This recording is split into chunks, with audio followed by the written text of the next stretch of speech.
Hi and welcome to this week's Videocast, where I said last week I would explain what these mean or where they come from. I'm sure you've seen these percentages before in relation to presentations and public speaking, but what do they mean, or rather what do they not mean? Because this is one of the most ridiculously misinterpreted and misused and overly used little metrics. People love a statistic, don't they? And that's probably the reason why these work so strongly.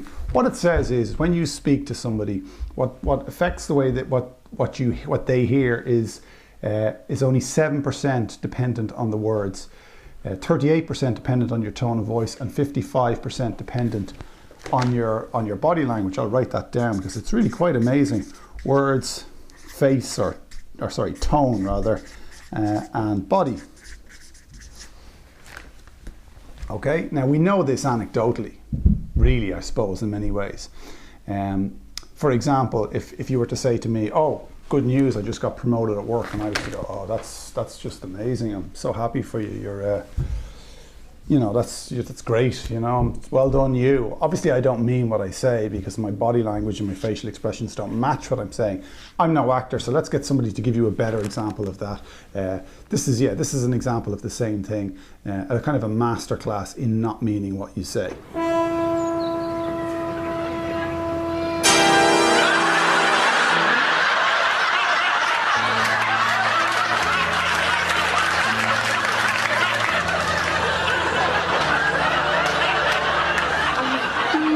Believe it! How did it get here? Did someone just dump this? Well, unless a very large jackdaw was carrying it back to its nest and dropped it, I should think that's a fairly safe assumption. Sarcasm of that sort features heavily in all sitcoms. So obviously when you don't sound like you mean what you're saying, people will go with how you sound or look rather than what you're saying. That's obvious, particularly if what you're saying is absurd. But this is still meaningless. This is still meaningless because people, first of all, you should be wary of any percentage applied to anything in social sciences because it's never that exact. Secondly, you can't generalize to all communications. This is a communication. The chat you have with a friend is a communication. A presentation at work they're all different. So obviously you can't make these generalizations. So anyone who cites a statistic like this, it's bogus on some level, no matter what. But really the root of why this is silly, I hope, has been kind of explained by the previous videos I looked at. Well, let's just look at another take on this first.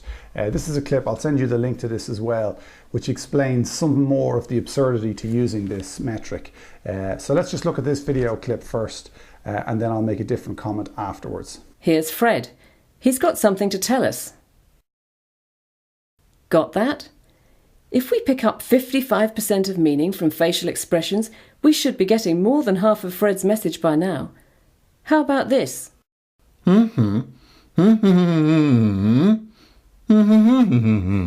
Now we can see Fred's face and hear his voice. We should be getting 93% of what he's trying to say. Do you know what he's talking about yet?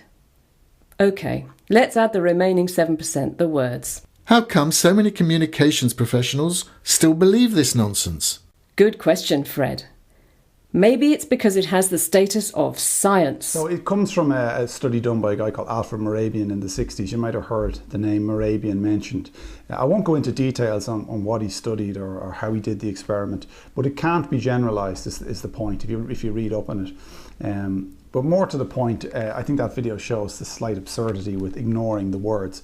But in some ways maybe that video is slightly absurd as well, because it suggests that what this says is not that the words aren't important at all. It's just that they're not as important as these other things. Without words, you've nothing to communicate. So maybe that last clip, although watch it through in its entirety, I'll send on the link, as I said, and judge for yourself. But maybe that's slightly absurd as well. This is not saying that the words aren't important. It's saying that they've got a diminished importance compared to these other things.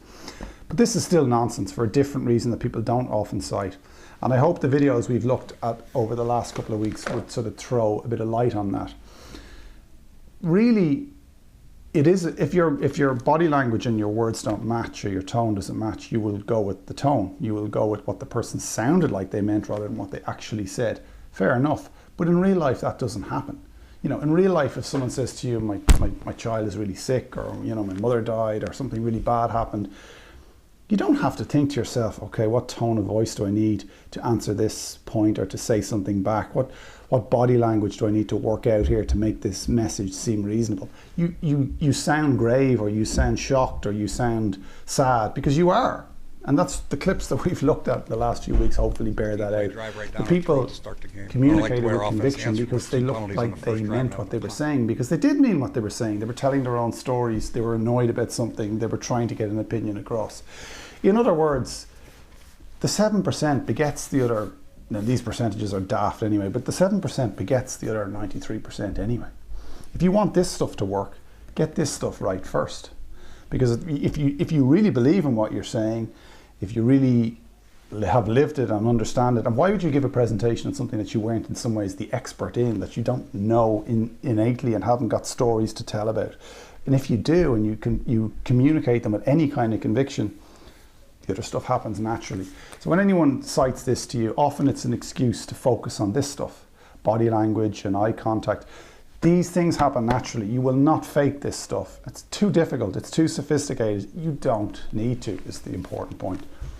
This is the stuff. And often it's because professionals don't know very much about this part, the content part, about slides and about use of stories and visual aids and all this kind of stuff that can help you to make your content good, and then the rest follows naturally. On that very subject, next week we're going to look at something to do with content. And it's to do with the use of video. I've got some brilliant video clips next week. In particular, we'll be asking a question in this video, what happens next? And the what happens next element of that video is part of the point that I'm trying to make. In 2 workshops recently, not one of the 26 or 27 people I was working with used a video. And it's amazing that people just don't think of using videos in presentations. And next week and the weeks after, I'll make a couple of points as to some of the benefits that videos give you that people probably don't even realize. So we'll be effectively looking at some of this content and how it can energize your presentation and therefore your style. That's next week. If you like this, in the meantime, give it a like or share it on, and I'll talk to you next week.